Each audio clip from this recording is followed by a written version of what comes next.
Hello friends, welcome back to my channel EA's Lifestyle. Today என்ன ரெசிபினா தக்காளி தொக்கு R chutney எப்படி வேணால் நம்ம சொல்லலாம்.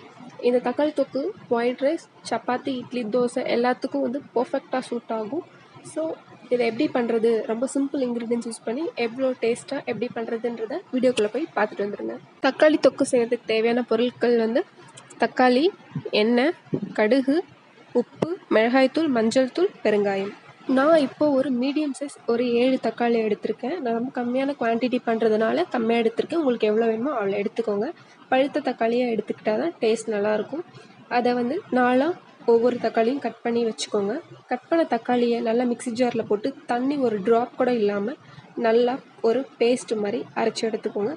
முக்கியமாக தண்ணி கண்டிப்பாக விடக்கூடாது, அதை கவனத்தில் வச்சுக்கோங்க. தக்காளியை நல்லா ஒவ்வொன்றையும் நாளாக கட் பண்ணி போட்டு நல்லா அரைச்சி எடுத்து வச்சுருக்கேன். அவ்வளோதான், முடிஞ்சுது. இதுக்கப்புறம் நம்ம வந்து இதை தாளிக்கணும். கடாயில் எண்ணெயை நல்லா சூடு பண்ணிக்கோங்க. இதுக்கு கொஞ்சம் எண்ணெய் அதிகமாகவே தேவைப்படும். ஸோ நல்லா இது தொக்குன்றதுனால எண்ணெய் கொஞ்சம் தாராளமாக விட்டுக்கோங்க. இதில் எண்ணெய் நல்லா சூடானதும் கடுகு, ஜீரகத்தூள், பெருங்காயம் சேர்த்து தாளிச்சிக்கோங்க. அந்த கிளிப் நான் எடுக்கலை, ஸோ அதனால் ஆட் பண்ணலை. தாளித்ததுக்கப்புறம் அரைச்சி வச்சுருக்க இந்த தக்காளி தொக்கை எடுத்து அதில் கொட்டிடுங்க. கொட்டிட்டு தேவையான அளவு உப்பு சேர்த்துக்கோங்க.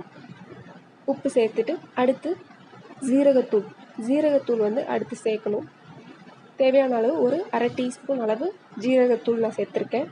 ஜீரகத்தூள் அடுத்து மிளகாய்த்தூள், வரமிளகாய்த்தூள் எடுத்து சேர்த்துக்கோங்க. ஒரு டேபிள் ஸ்பூன் அளவுக்கு. காரம் நமக்கு வேணுன்ற அளவுக்கு எடுத்துக்கோங்க.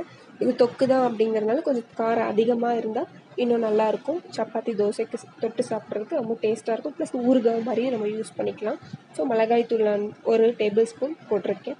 போட்டுட்டு நல்லா மிக்ஸ் பண்ணி விடுங்க. மிக்ஸ் பண்ணி லிட்டு போட்டு மூடி வச்சுடுங்க.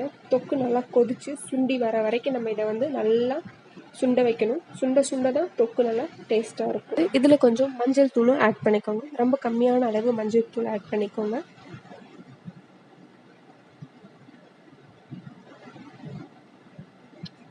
நெக்ஸ்ட் நல்லா லிட்டு போட்டு மூடி வச்சிட்டோம். நம்ம கொதிச்சிட்ருக்கு பாருங்கள், உங்களுக்கு தெரியும். அதுக்கு நடுவில் நம்ம மேலே ஒரு தூள் போடுறதுக்காக வெந்தயம் 1/2 டீஸ்பூன், கடுகு 1 டீஸ்பூன் போட்டு நல்லா ட்ரை ரோஸ்ட் பண்ணி அரைச்சி எடுத்துக்கணும். இது ரொம்ப முக்கியமான ஸ்டெப்பு. இந்த கடுகு நல்லா பொரிஞ்சு வெடித்து வரும். நீங்கள் பார்ப்பீங்க ஸ்க்ரீனில், அது எந்தளவுக்கு வெடிச்சிருக்குன்னு தெரியும். வெடிச்சதை நல்லா மிக்ஸி ஜாரில் மாற்றி அரைச்சி வச்சுக்கோங்க. இப்போ பாருங்கள், தொக்கு நல்லா எண்ணெய் மேலே பிரிஞ்சு வந்து நல்லா கொதிச்சிருக்கு. இன்னும் நல்லா சுண்டணும். எந்த அளவுக்கு உங்களுக்கு திக்னஸ் வேணுமோ அந்தளவுக்கு சுண்ட விடுங்க. அவ்வளோ டேஸ்ட்டாக இருக்கும். ஸோ இப்போ நல்லா மூடி வச்சிடலாம். இப்போது மிக்ஸி ஜாரில் போட்டு அதை நல்லா அரைச்சிக்கலாம் பவுடராக. அந்த பவுடரை நம்ம கடைசியாக சேர்க்க போகிறோம் இந்த தொக்கு மேலே. பாருங்கள், அரைச்சாச்சு. அரைச்சதை எடுத்து சேர்த்து மிக்ஸ் பண்ணிவிட்டு உடனே ஆஃப் பண்ணிவிடுங்க. இது கொதிக்கணும்னு அவசியம் இல்லை. ஆல்ரெடி எண்ணெய் மேலே பிரிஞ்சு வந்திருக்கு. நிறையா எண்ணெய் இருக்குதுன்னு ஃபீல் பண்ணாதீங்க. எண்ணெய் இருந்தால் தான் அது தொக்கு, இல்லைன்னா அது குழம்பாயிடும், தக்காளி குழம்பாயிடும். ஸோ இந்த மாதிரி தான் இருக்குது. நம்ம சுட ஒரு ஒயிட் ரைஸ் கூட இதை சர்வ் பண்ணலாம். ப்ளஸ் டிஃபன் ஐட்டம் என்னத்துக்கு கூட வேணாலும் நம்ம சர்வ் பண்ணலாம். ரொம்ப நல்லாயிருக்கும். எப்படி இருக்குதுன்னு செஞ்சு பார்த்துட்டு கமெண்ட்டில் சொல்லுங்கள். தேங்க்யூ.